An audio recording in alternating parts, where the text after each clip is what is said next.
Okay, this is another video to talk about the components that can fit on a bike that runs the old standard. When I mean like the old standard, okay, this is just to try to make this simplified because a person wanted this to be more simplified. So what I was trying to say last time, this here, you have something called the overlock nut dimensions. That is to do is where your bolt goes from one side to the other side of the frame down here. So what you see here, from where your wheel is here to over here, it's 135 millimeter hub that can go into the bike. So basically what you see here from one side to the other side is 135 mil. That is the actual length of the one side of the axle to the other side over here. So it has to be 135 mil to get up into the frame. Okay? So from this side to that side is is where you get your measurement of if it's 135 mil, 148, or if you're running 142, 150, 157, or if you've got like a 148, you're going quickly to like 148, or so on. What I was saying was, if you buy a bike underneath like £1,000, like a Specialized rock hopper, like this for example, okay? The first thing you got to keep in mind is that how much components can you get on the bike? And so the main things I'm pointing at is simple. So if you look here very carefully, how much wheels, like this whole wheel, not talk about the actual tire, talk about this whole wheel, like this part here I'm more focused on. How much wheels can you get? What's that, 135 that will fit this bike and support that you're looking for? For example, at this moment, with bikes now, you're mainly going to find a lot of bikes that runs 11 speed and 12 speed setups. Okay? You're more likely going to find that than finding 9 speed. 9 speed is going to be very hard to find. Okay? However, I went for 12 speed because 12 speed is something I can always find. I can always find 12 and 11. But 12 is the one that you're always going to find. So, what I'm saying is here, are you planning to upgrade your bike? Are you looking to change your whole wheel and put new wheels? Because with this bike, you may face some limitation because the wheels that is selling plentiful online will be at 142 millimeter. What we're talking about from one end inside here, end cap, to the other end cap over there that you see down there was end cap there. So the wheels you're gonna be more or less fine. It's gonna be 142 mil, 148. You got 150, 157, and I think there's more lengths out there, but I'm just doing the ones that I know at this moment. So what's happening is here, if you're a person who's eventually gonna upgrade, you must make sure that you do your research that there's wheels that can fit into your frame was 135. Okay? If you have a bike what uses 148 mil, you don't have to worry because all the components on the market will fit 148 boost at the back. But because this is 135 mil, you're gonna have limitation with some components you put on. There's companies that will have these things, but are you looking to spend over £1,000 for a wheel set by a guy with a company called Industry 9? There's a company called Industry 9 what does very high quality wheels. They do multiple color spokes. You go on the website, you can customize the spokes that you want in any color. You can set your pattern, so you can have it as a Scottish flag, British flag, or any type of flag that may be. So they do it in a way where you can do those type of patterns, as I have seen the British one and the Scottish one. It looks really, really good.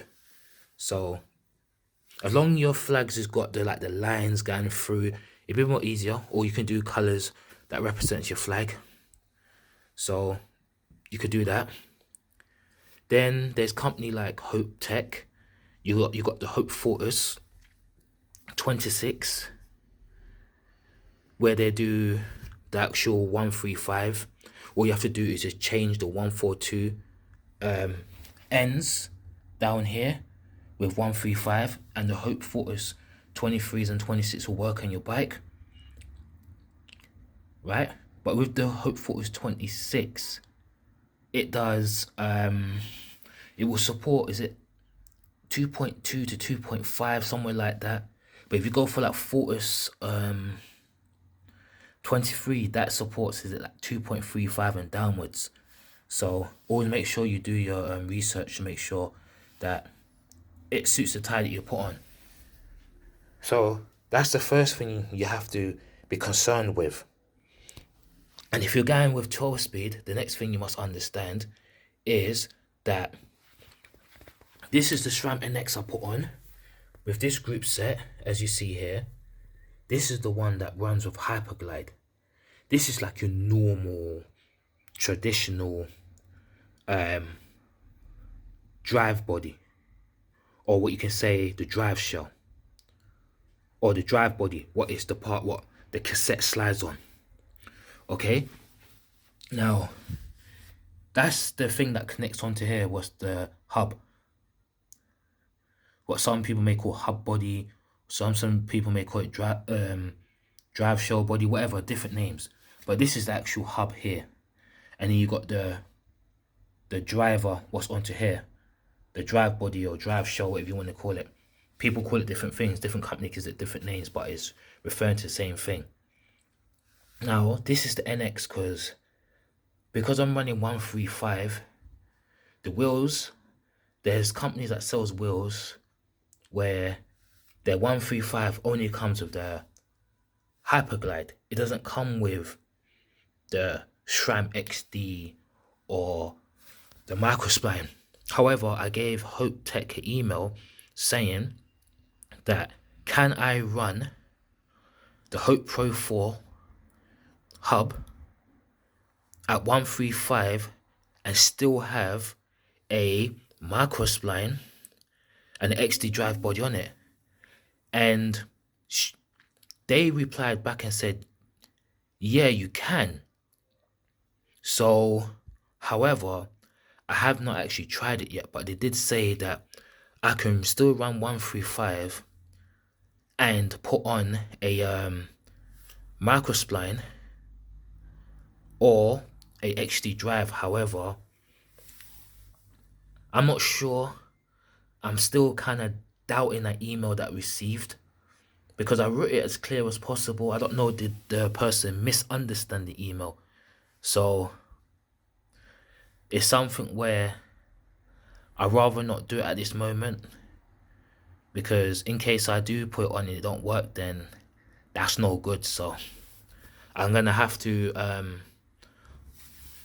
one day probably send another email or something like this, just to confirm, to make sure that that email wasn't misunderstood. So you have to remember you're gonna have limitations, because most Microspline and XD drive shells or drive bodies, okay, or mainly on bikes, was gonna have like 142, 148 frames, was more wide at the back, and 150, 157, one and upwards.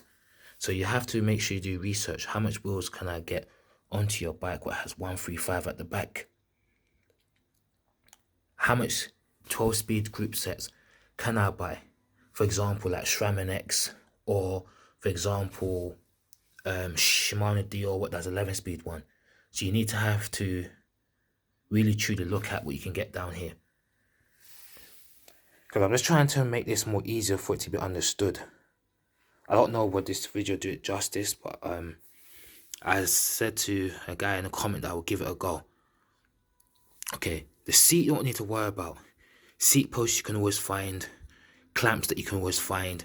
Putting lights on is easy. Saddle you don't have to worry about. You can always get a saddle. Now, the crank part. On the website with certain cranks, you really have to read the information so you get the right cranks, because you got those was designed for 68 and 73 mil, and you have those was designed for like 83 mil. You got like, is it 100 mil bottom bracket? I'm talking about from one end to the other end. So this bike is a 73 mil. So 73 mil is measured from where that part is at the frame there, not where the cup is, where the cup screws in, from there to over to down here. Of course, there's a lot of mud. It'll be kind of hard to see down here, down that part where the cup screws in. It's 73 mil. What I screwed into. Okay, so I put that in. So you have to make sure you put in the right crank to your bike. So this is normal. This is not a BB30. This is just a normal bottom bracket that goes in. Okay, so I put my cranks on. One thing you have to take in consideration is your frame. You have to, for me, I read the information and it said to me, if I'm running a double chain ring, the maximum size I can put on would be 36. Smallest was a 22. However, my one is a X-Sync 2 32 tooth. The reason I went for 32 tooth, because it gives me the extra torque power, and it just makes it more easier of riding through more harsher, more rougher terrains. However, if you really want that extra better performance in them type of terrains, you can always get yourself the oval chain ring. This is the normal round one. You got the oval one, so it's more oval shape. So you get this kind of woom, woom, woom, woom, woom feeling. But it gives you more advantage in, like, in the terrains, if you really want that. However, I always been used to round, so I stick to my round one. Not really, oval's not really my thing, so I like it like this. So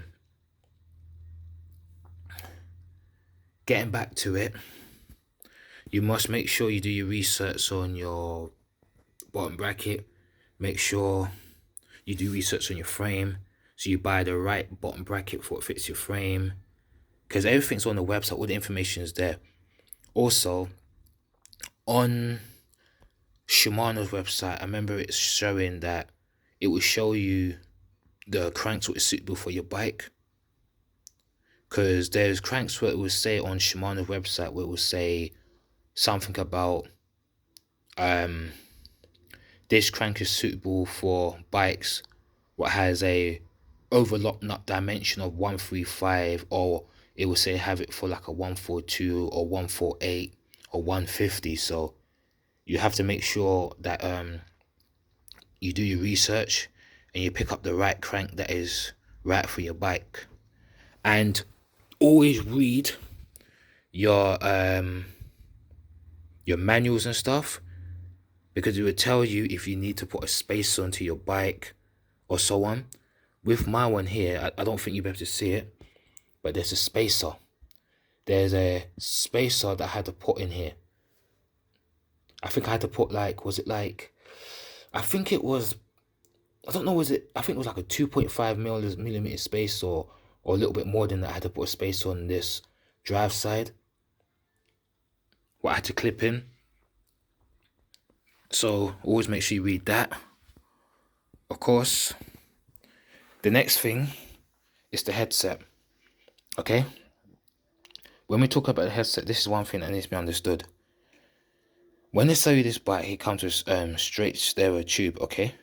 So meaning your tube just goes straight like that, straight. So just like how the fork is, just goes straight. That's what straight stereo is. It's like this just goes straight, right? Pretend that groove ain't there and just visualize it just straight. So in here, like, you just got straight stereo. However, because straight stereo forks are so hard to get, especially with of like the last few years of how things was, certain components was hard to get. So what I did was I did my research. Can I put tapered onto my bike?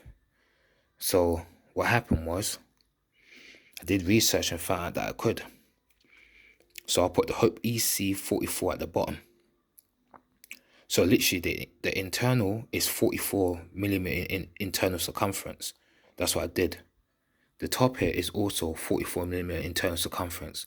So I put ZS, what means zero stack 44. The 44 is the internal diameter. EC means external cup. 44 was internal diameter. So this is what I put. So I literally put these two on. Now, I was able to get myself tapered forks.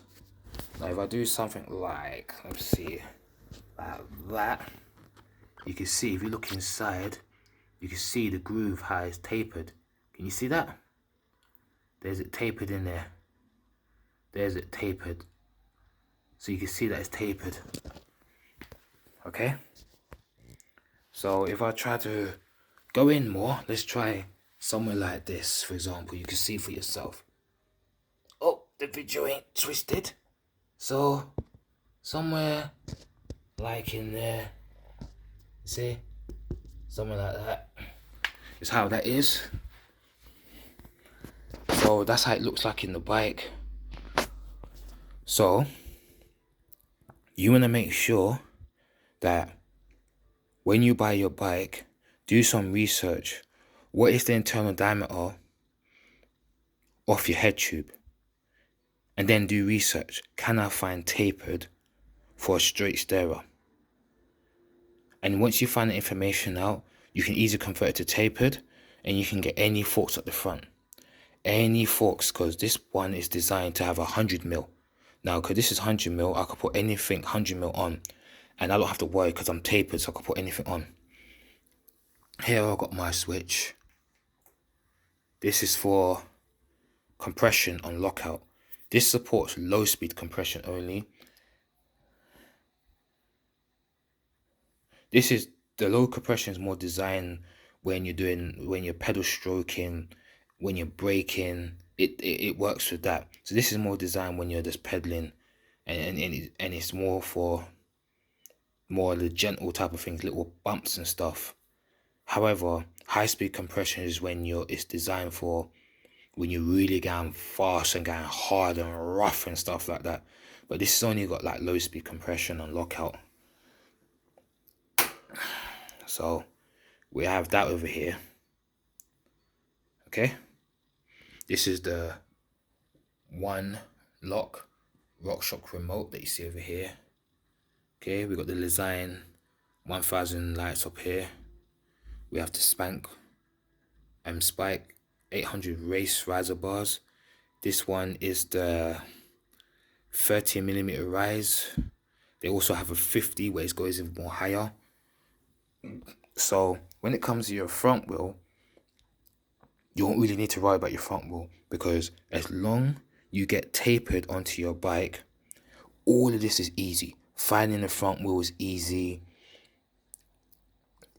That's all I can say. However, if you do upgrade to a bike and you do have some strange internal circumference where company don't make external cups for you to run tapered, then you can always still get 100mm forks at the front with quick release and stuff like that. You can always get the Hope Fortis 23, 26. You can get Brand X. You can get like Nuke-proof Neutron. You can get the Nuke-proof Horizon V2s. Stuff like that. Or if you got the money, you can go Industry 9 or try to find yourself a hub what's 100mm at the front, and you can get yourself custom build.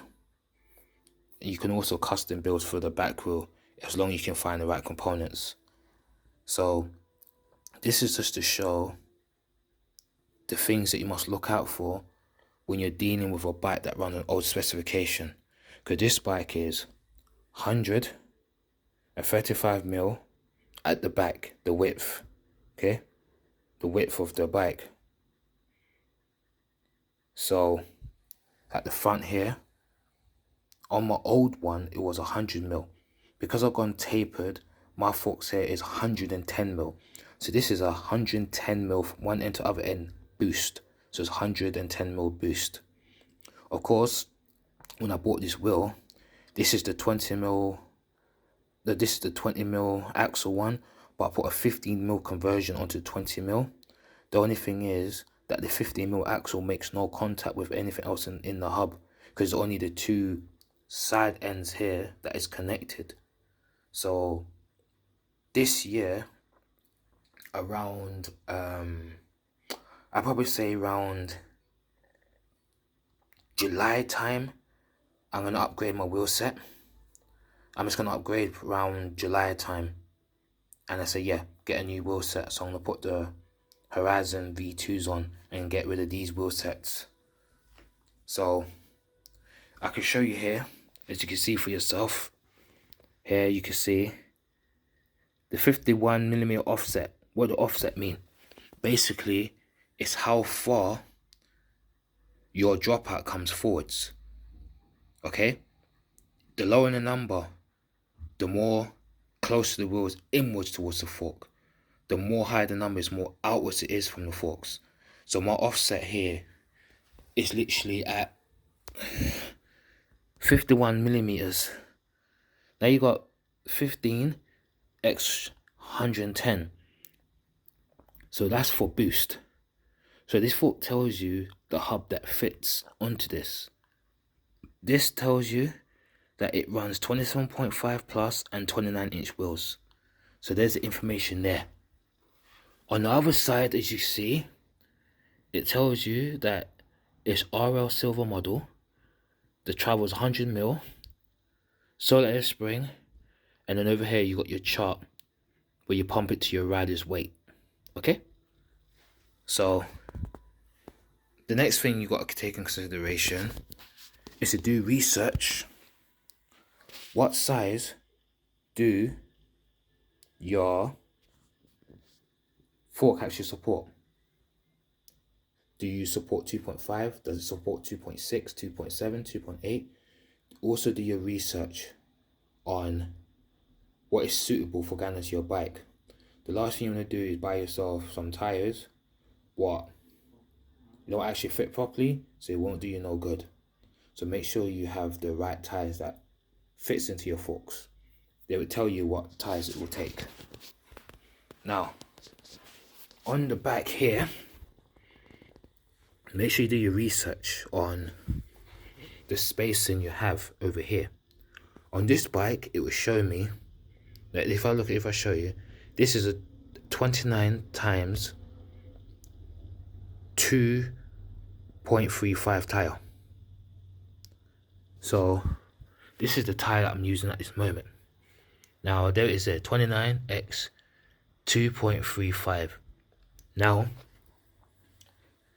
that is now on the website they say the maximum tire I should put on is 2.3, but Specialized sold me this bike with 2.35 on the bike. Okay, now if I had to look between the center right now and go by experience, I could get away with a 2.4. A 2.4 I can get away with. However, it is going to be kind of close to the frame, but I'd rather not do that. Because if I get any wheel flex or anything like that, I'd rather have space. I need to have that space in case I may get wheel flex. So somehow go and my wheel flexes. I just need to make sure I got that healthy amount of space. It looked like there's no space, but there is space. It's just kind of how the camera is at this moment. So there it is. Now, there it is. There you go. Perfect. Now, if you see that now, that is the amount of clearance I have. Now, if I put a 2.4, what's going to happen is I'm going to have a little less space. So I stick to 2.35. Because sometimes you may be riding and you may get that little vroom, vroom, vroom. You probably don't want that feeling. But if you've got stiff wheels, you don't really have to worry about that. You can get 2.4 as long as your wheels are stiff and properly tuned. You'll be fine. So that should have covered everything so far about talking about bikes like these underneath the 1,000. If you're buying a bike with a straight stereo tube, do your research. Can it take tapered? If yes, then your whole front end is in the clear. You don't have to worry about the front end. The front end can be dismissed. Along the front end can go tapered. Everything here can be dismissed because you can find anything for the front. Okay? Now, just make sure when you're buying your group set, you got SRAM NX that you can put 12 speed. If you're running Hyperglide, what's the normal standard drive show, what this cassette slides onto, is what this slides onto. If you got the standard normal Hyperglide one, like HG, what stands for Hyperglide, then SRAM NX group set will work with that. If you're going with Shimano, they will do the 11 speed cassette that will have the Hyperglide that goes on. One thing you got to keep in mind, the moment you touch the 12 speed of Shimano, you'll go from the old drive shell, what is the HG drive, into the newer drive shell, what is known as Microspline, because they're both from Shimano. XT is from SRAM. Now, once you go 12 speed, as I looked at myself, that's when you have to go with a XD drive wheel. But most of this XD drive wheel that sells are mainly designed for bikes at 148mm and upwards. You're not going to really find wheels designed for 135, as I did mention before. I don't know, did Hope Tech misunderstood the email I sent? Because I clearly state, okay, can a Hope Pro 4 135mm hub, okay, run a Microspline or XD drive on it? And the way I had to reply, they said yes, but I don't know, did they misunderstood it? Because what I meant by, can I still have it on, the bike can still keep 135mm like in width and still run it? Because I'm going to have to re-clarify that again. And if they say yes, you can actually fit your bike into a 135 frame and you can run Microspline or XD drive, then that means I can go for SRAM GX, XO1, XX1. I can go for the like the what's it called?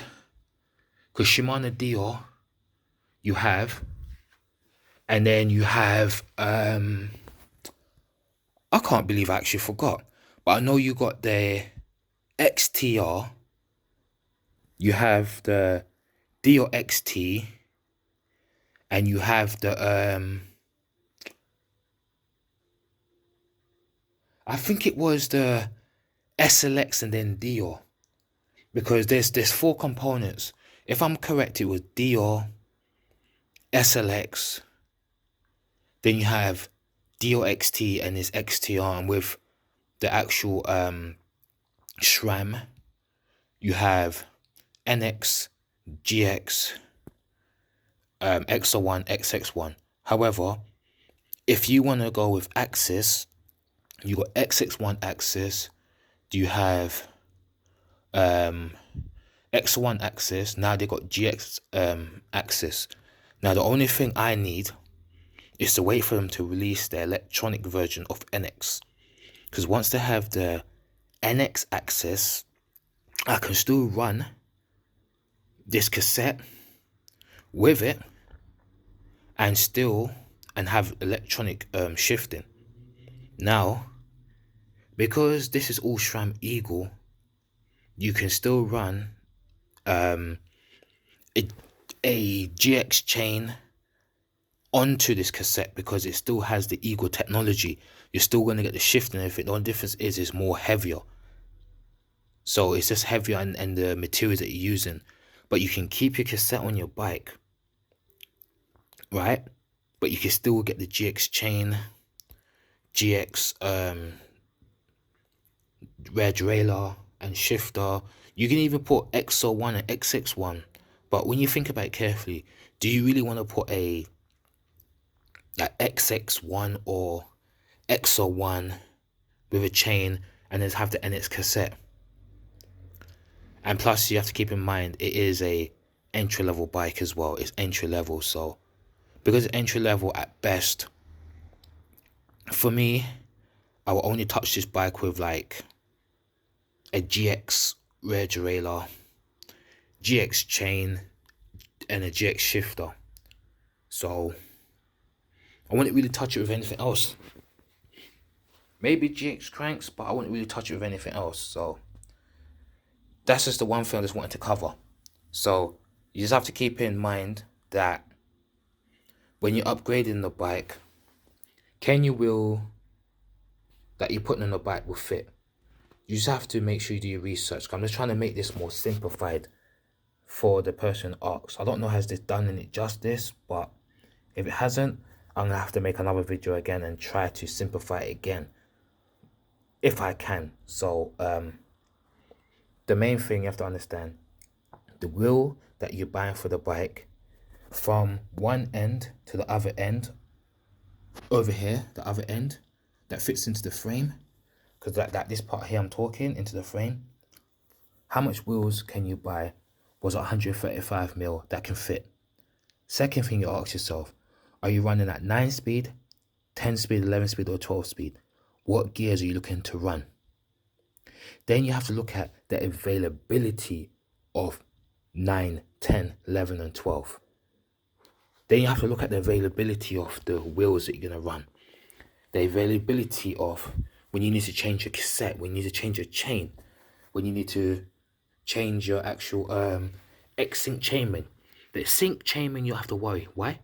This is exactly the same ring that they sell you on the XX1 crankset, on the XO1 crankset, on the GX crankset, and the same one. So this ring at the time was £70. Okay? So this ring you can always replace. You don't have to worry about that. You can always get. So the main concern about this bike, you have to make sure, can you get the wheels, okay? Can you get the group set that you need? That's the next one, okay? What goes into the bike. And also, you have to make sure, can your actual head tube take the actual cups that can turn it into tapered? So 3 things you need to understand. If you're going to be spending money, you're going to make sure that you can upgrade your forks. Okay? You're going to make sure you can upgrade your wheels. Right? You're going to make sure you can get your cranks. Or your group set. So, the number one thing of buying a bike only for £1,000, I repeat, make sure that there's plenty of wheels that can fit into your frame. As this is old standard. 135mm is old standard. Okay? You're going to have limitation on your group set. What is the NX group set? Shimano Dio, the 11-speed one.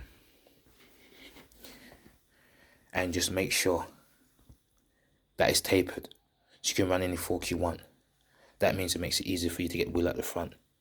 However, if your bike don't take it, then you're going to have a hard time finding forks. So if you're going to buy a bike like this, the best thing you want to do is to make sure that when you're buying a bike like this, that you make sure that everything you're looking to put into the bike actually works and goes on. And the next thing I will state before I wrap this up, just make sure 100% you buy yourself the highest end of this bike. The reason why I say buying the high end of this bike, because it works out in the long run. Because if you spend 1,100, it would benefit you in the long run than spending 550. So let's say the Specialized Rockhopper, you got the lowest end version. This one you see was second from the lowest because I just wanted to customize myself. That's what I did. I just wanted the frame and I changed everything myself except for the brakes that needs to be changing.